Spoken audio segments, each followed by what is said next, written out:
ensuite, ils ont acheté une petite campagne ici à Vols. On s'est expatrié au nord de Manosque.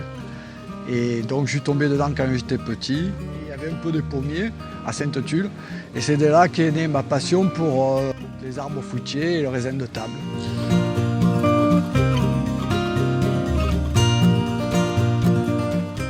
Aujourd'hui, on est au milieu de vos vignes qui sont un peu particulières, Jean-Luc. Je vois qu'elles sont très hautes par rapport aux raisins de cuve. Pourquoi ce choix? Des agriculteurs dans le sud-ouest ont développé un système qui s'appelle le Tébor. Donc là où nous sommes en ce moment, c'est du Tébor. C'est un système qui permet d'avoir les grappes à hauteur d'homme ou de femme, puisque les femmes aussi cueillent le raisin, bien entendu. Donc on a les raisins qui sont à hauteur. Alors ça a plusieurs avantages. Le premier avantage évidemment c'est la cueillette des grappes qui est facilitée. Le deuxième avantage c'est que c'est hors de portée du gibier qui fait des dégâts dans nos cultures, notamment je pense aux sangliers. Qui sont très friands de raisin. Très friands de raisin. Donc là, ça nous évite de clôturer, de mettre des clôtures électriques. Et ensuite, on a une très bonne aération des grappes, ce qui nous permet d'avoir un meilleur état sanitaire. Et donc de moins traiter le mildiou, de moins traiter l'oïdium, qui sont les deux maladies principales qui qui font des dégâts sur la vigne. Ce sont des maladies qui sévissent au printemps et généralement, si on n'a pas d'attaque déclarée fin juin, généralement, on n'a plus aucun traitement à faire.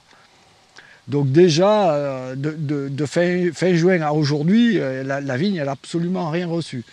Ni soufre, ni cuivre, donc des produits qui sont homologués en agriculture biologique.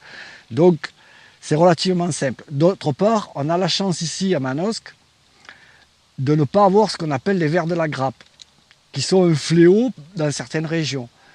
Donc c'est la cochélis, le démis, ce sont ces petits lépidoptères qui pondent des œufs sur la baie, et ensuite l'œuf pénètre à l'intérieur de la baie de raisin et fait un trou, et donc après le raisin il pourrit. Et après on a ce qu'on appelle le botrytis, c'est-à-dire des pourritures, des grappes qui pourrissent. On n'a pas encore les vers de la grappe. On ne les a jamais eus, ils n'ont jamais fait de dégâts dans nos cultures, donc on ne traite pas ces ravageurs.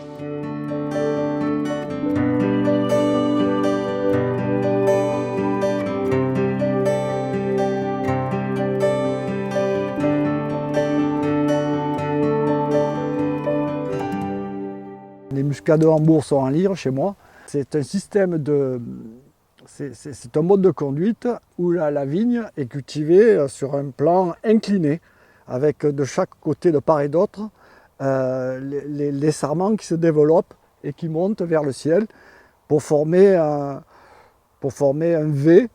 Et ce V permet d'avoir une meilleure photosynthèse, donc d'augmenter la productivité et la qualité du raisin aussi, puisqu'on a des meilleurs taux de sucre en lyre.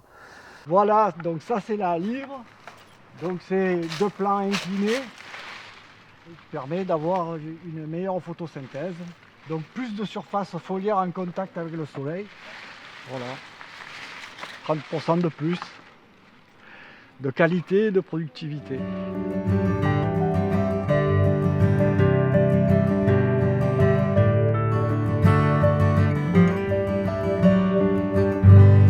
À côté de vous, on voit une magnifique grappe de raisin. Est-ce que vous pouvez nous dire de quelle variété il s'agit et nous expliquer un petit peu les différentes variétés que vous proposez à Couleurs Paysannes? Ça, c'est une variété qui est commune, qui est courante, puisque c'est Italia. Alors Italia, c'est le nom de la variété, puisqu'elle a été trouvée en Italie. C'est une des variétés les plus plantées dans le monde, pratiquement en matière de raisin de table. Ça fait de très très belles grappes avec des gros grains. En premier, c'est un raisin noir qui s'appelle le Prima. On a un raisin à Pyrène. Alors à Pyrène, ça veut dire quoi? Ça veut dire des raisins sans pépins. Et la variété s'appelle Centennial. Donc cette variété, elle est relativement récente. Toute la gamme des raisins à Pyrène est relativement récente. puisque c'est issu de croisement avec des raisins de Corinthe au départ. Le raisin de Corinthe est à Pyrène. Donc après Centennial, on enchaîne sur une variété qui s'appelle Exalta. Alors Exalta, c'est quoi?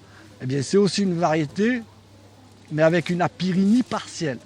C'est-à-dire, elle n'a pas de pépins, mais elle a des ébauches de pépins. Voilà. C'est une variété qui fait des baies plus petites et qui a une saveur muscatée très prononcée, mais assez douce. Moins muscatée que le muscat de Hambourg.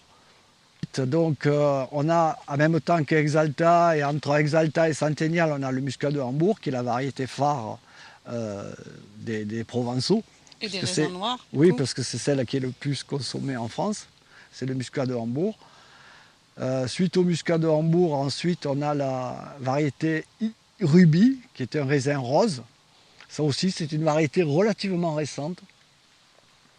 Et ensuite, on a le muscat d'Alexandrie, qui arrive en dernier, qui est un raisin blanc. C'est une vieille variété, ça, très très vieille variété. Elle vient d'Alexandrie d'ailleurs. Et c'est un muscat blanc. Vous, votre variété préférée, Jean-Luc, c'est laquelle? Ah, c'est Exalta. Pourquoi? Bien parce que, bon, elle est très sucrée, mais c'est pas ça. C'est parce qu'elle a un goût muscaté, qui se rapproche du muscat de Hambourg, mais moins prononcé, plus subtil. C'est des saveurs... quand on mange Exalta, j'ai l'impression que je suis à côté d'une belle femme qui dégage un parfum très subtil.